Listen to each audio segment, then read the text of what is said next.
Maligayang pagbabalik mga kasolid, Canelo Alvarez kontra Edgar Berlanga. Alvarez knockout sa round 6. Naoya Inoue may inamin na takot nga daw siyang matalo sa bakbakan na isa sa tuluyang dahilan kung bakit tuluyang iniwasan itong si Naoya Inoue ang ating pangbatang si Angas ng Pinas at itong si Murodjon Akhmadaliev.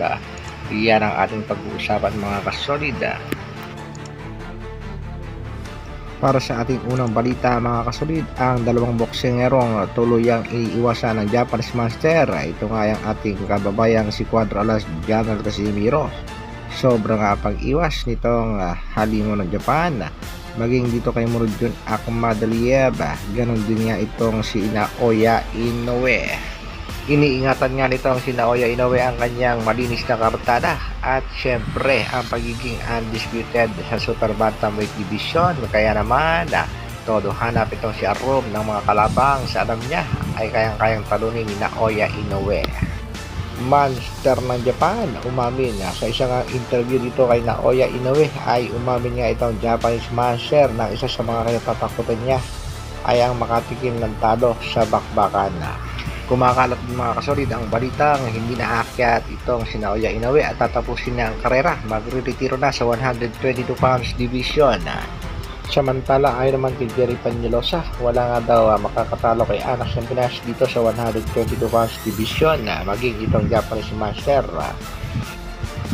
Pero ang isang matinding binitawang salita nitong si Peñalosa na kapag matalo nga daw itong si Casimiro kontra dito kay Saul Sanchez, ito na raw ang magiging katapusan ng karera ng Angas ng Pinas. Sa kabilang balita naman mga kasolid, bakbaka na Canelo Alvarez kontra Edgar Berlanga. Canelo hindi natitinag sa bantangan nitong si Edgar Berlanga at ang pinakahuling matinding bantangan nitong si Berlanga ay tatapusin daw niya itong si Canelo Alvarez via knockout. Ito nga ay sa round number 6 ng kanilang bakbakan.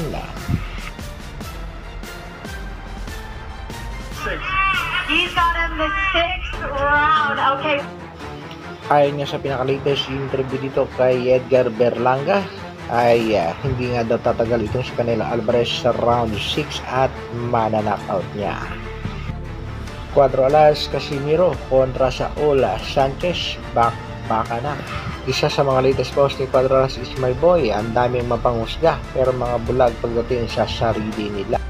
Sana nga lang mga kasolid ay magpakita ng isang napaka-impresibong performance itong si Casimiro kontra Sanchez na gaganapin nga sa bansang Japan. Hanggang dito na lang muna mga kasolid. Maraming salamat sa patuloy na pagsuporta at panonood. Isang like naman dyan.